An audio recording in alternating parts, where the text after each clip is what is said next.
theta reproduit et complète les tableaux ci-dessous.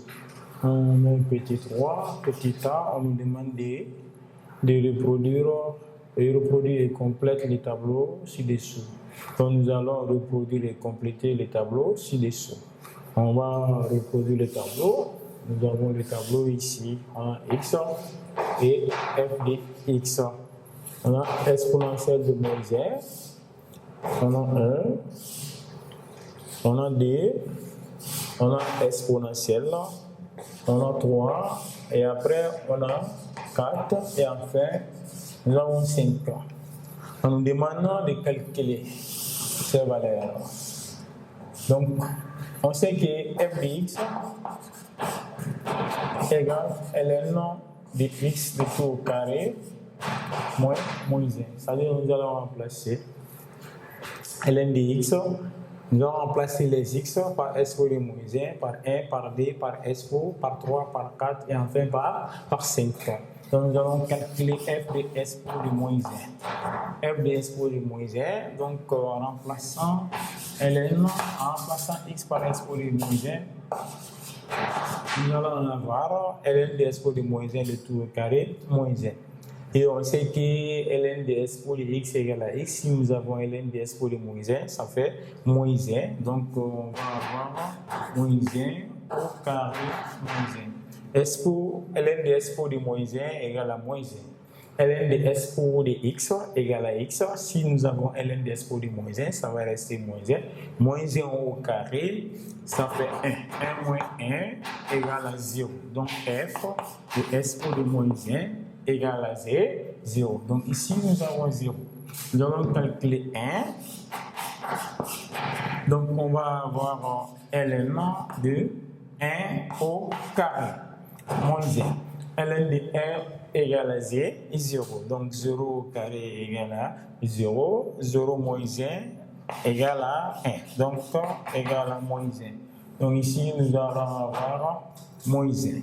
Et ici, nous avons 2. On a f de 2 est égal à ln de 2 au carré moins 1. Et ici, f de 2 est égal à moins 0,5. Donc ici, nous avons moins 0,5. Donc on va chercher f de s. F de s pour de 1 est égal à ln. Les x seront remplacés par s pour, qui sera au carré moins 1. ln de s pour de 1 est égal à 1. Donc on va avoir 1 au carré ici, moins 1. 1 au carré égale à 1. 1 moins 1 égale à 0. Donc là, nous allons avoir 0.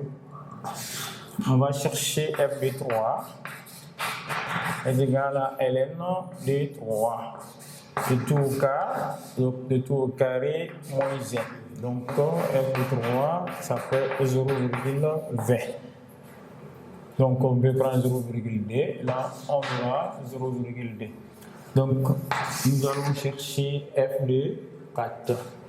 Donc on va chercher f de 4 qui est égal à ln de 4 au carré moins 1.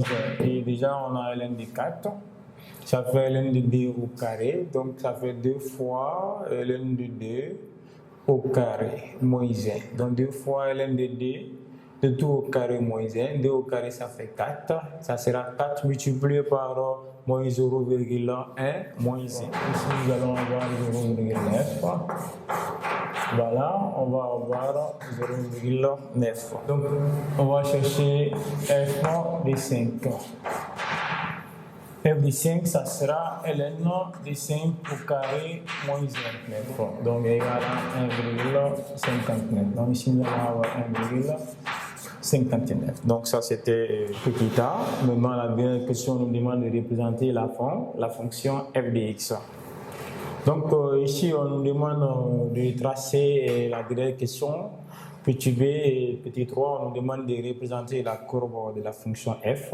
On a déjà le tableau de variation. On sait que dans le tableau de variation, ici, on a dit que x, ça varie de 0 de 1 à plus infini. On a trouvé plus infini ici et là on a trouvé plus infini. Ici nous avons f' et là nous avons f. Et attention, voilà. Ici nous avons plus et là nous avons moins. Et là on a trouvé plus infini. Et là nous avons trouvé plus infini. Donc on a moins 1 ici. La fonction est décroissante.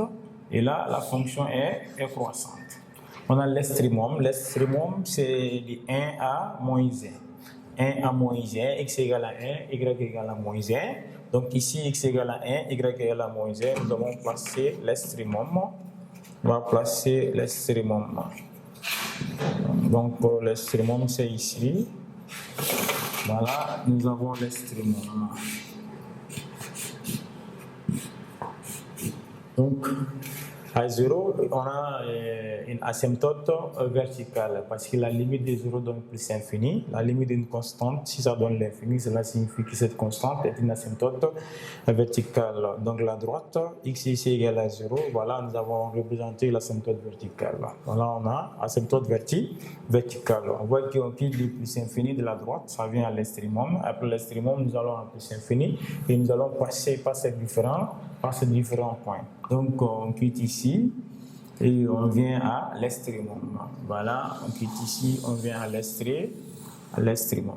Et de l'extrémum, nous allons aller à plus infini en passant par ces différents points. Exponentielle de moins 1, 1, 2, 3, 1, 2, et 3, 4 et 5. Donc nous allons passer par ces différents points qui sont là. Voilà, on va passer ici. Donc nous avons la courbe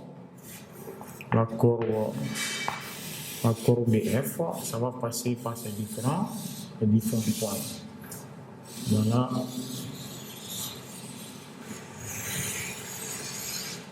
Ici, nous avons la courbe de CF. C'est ce qu'on avait demandé de tracer.